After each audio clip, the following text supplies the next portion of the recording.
garden at the edge of time. There once was a man who lived at the quiet edge of a city, where the lights grew softer and the night sky still remembered how to hold the stars.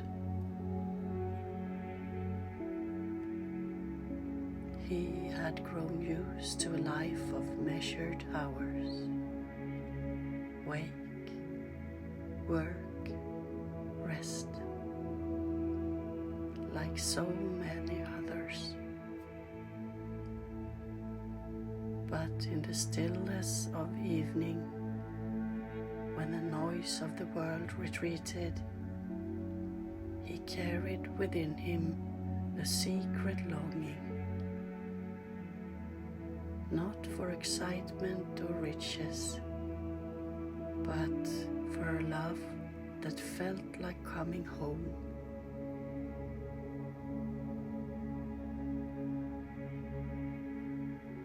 One night, after a long day, he found himself wandering further than usual.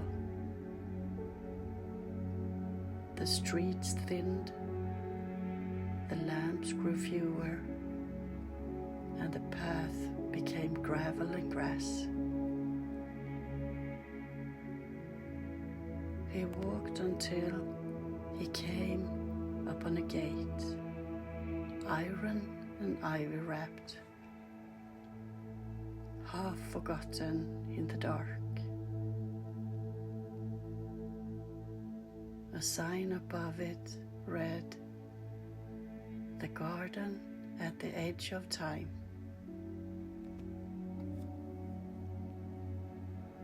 Curious, he pushed it open. The garden was vast and quiet.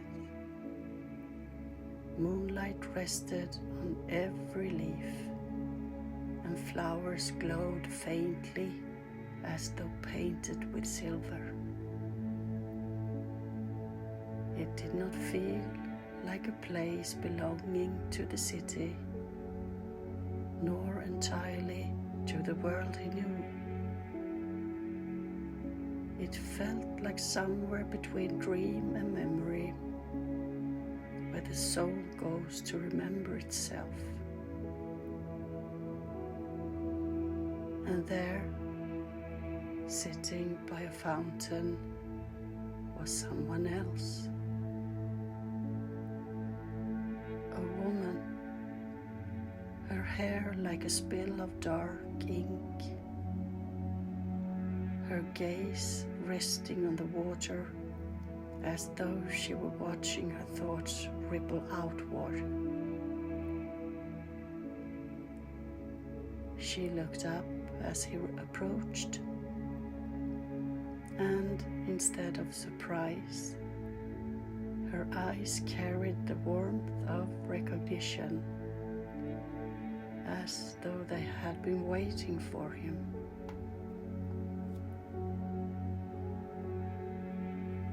They did not ask names, nor did they explain why they were there. Some encounters need no introductions, only silence and presence. So they began to walk the garden together.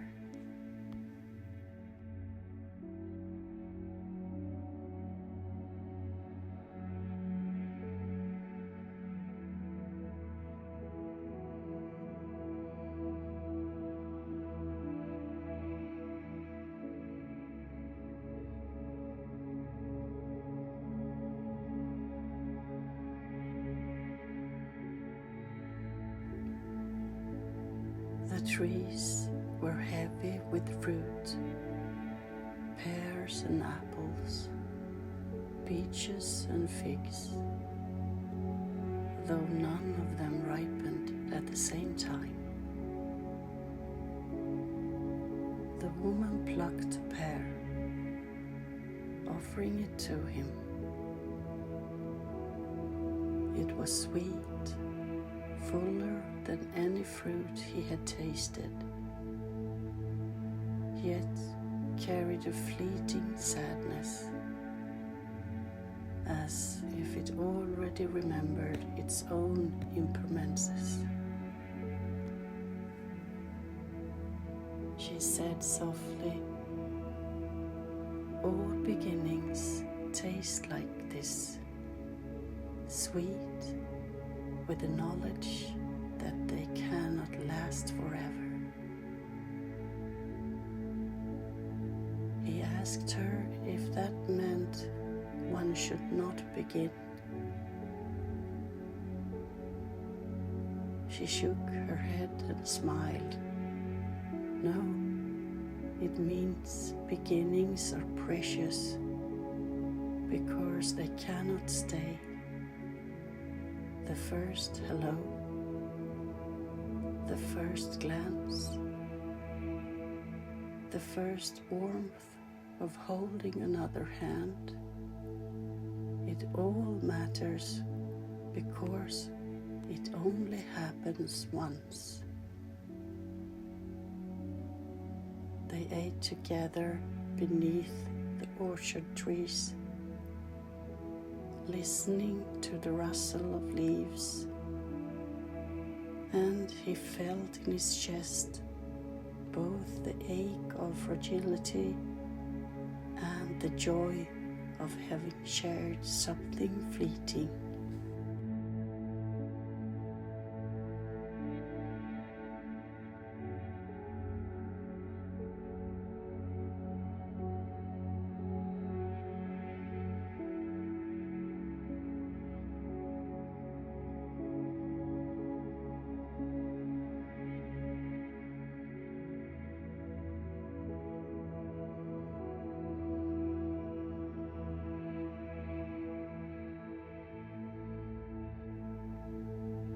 They followed the sound of water until they found a river, slow and glimmering with starlight. A small boat waited at the shore. As they drifted, he asked her what the river was. "It is time," she said simply. "It carries us forward, whether we wish it or not. Lovers often try to swim against it, or to build dams to hold it still. But love, like life, changes with the current. We cannot make it stay where it was. We can only learn to travel with it."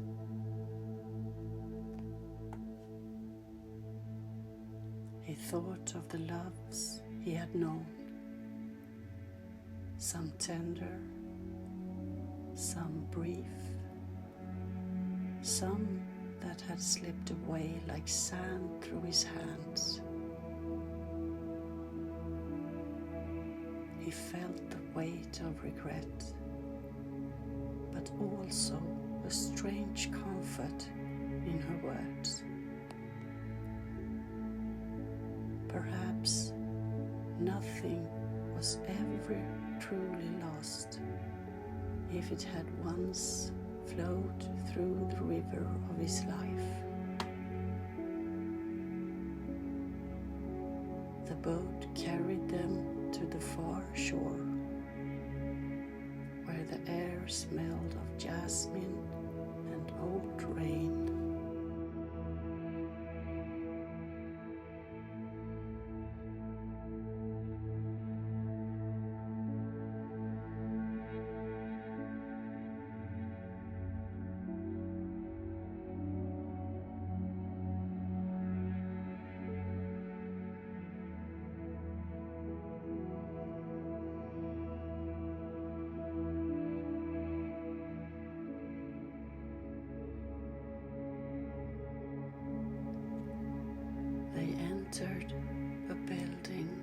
stone and glass, its walls lined with shelves. But instead of books, the shelves held glowing jars.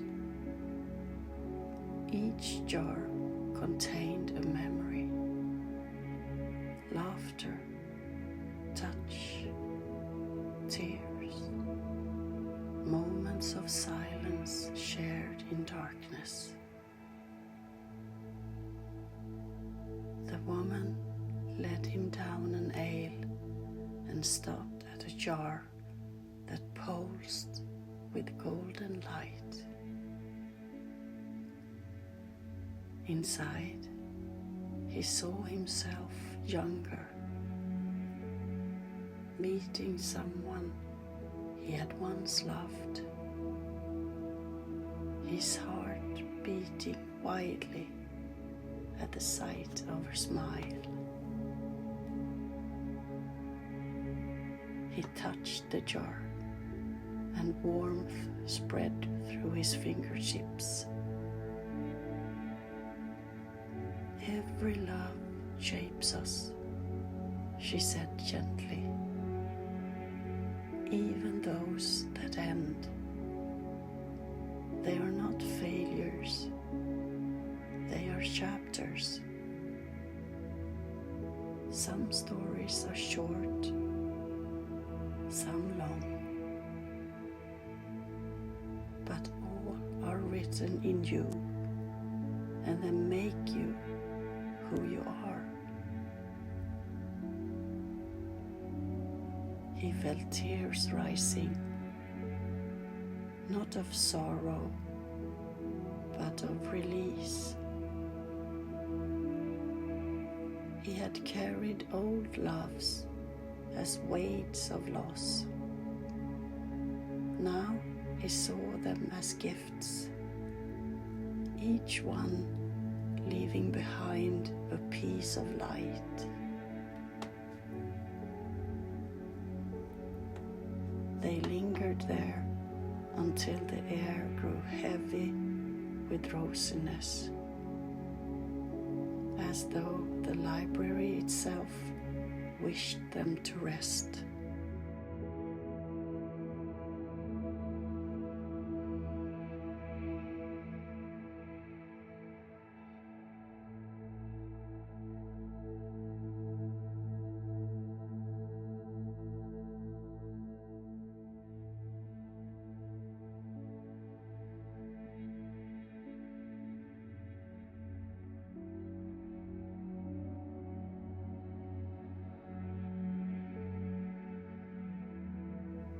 Beyond the library was a small courtyard,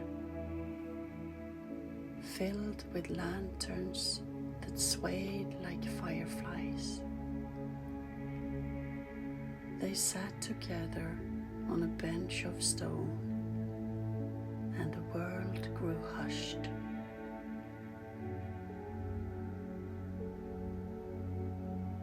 For a long while, they did not speak. They simply existed side by side, breathing the same night air. And in that stillness, he felt something deeper than words. That love was not only passion or longing, not only memory or dream, but also presence. The quiet act of being with another, here and now.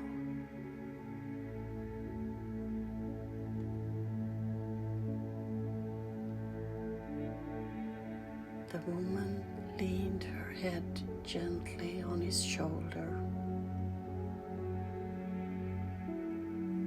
It was not a promise, nor a declaration. It was simply a truth of the moment. and it was enough.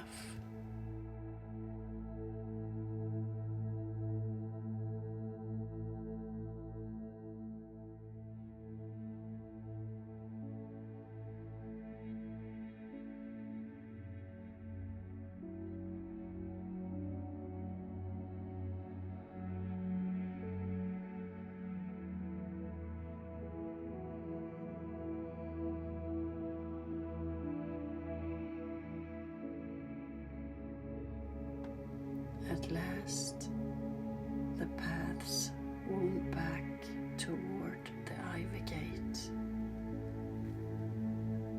The night had thinned into the pale grey of dawn. He turned to her, uncertain if he should speak, uncertain if this was farewell. She smiled faintly. Love does not end when two people part. It becomes part of the garden, part of you. Whether you find me again or not, what you carry now will remain.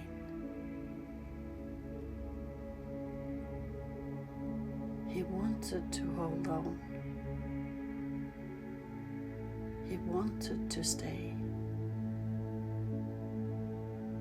But he remembered the river and the orchard and the truth of beginnings. And so he nodded. He stepped through the gate. And when he looked back, the garden was gone. Only the soft light of morning remained, the city stirring awake, and the faint memory of her hand brushing his.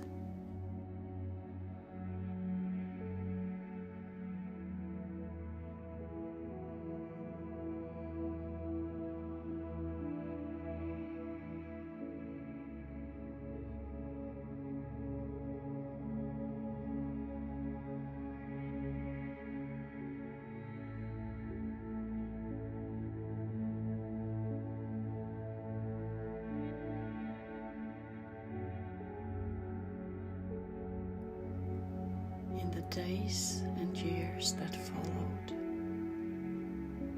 he would sometimes feel her presence in the sweetness of fruit,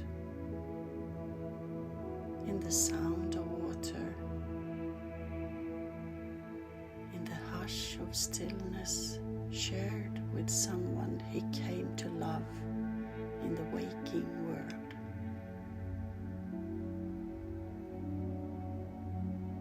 He never again found the garden, but he carried it with him always.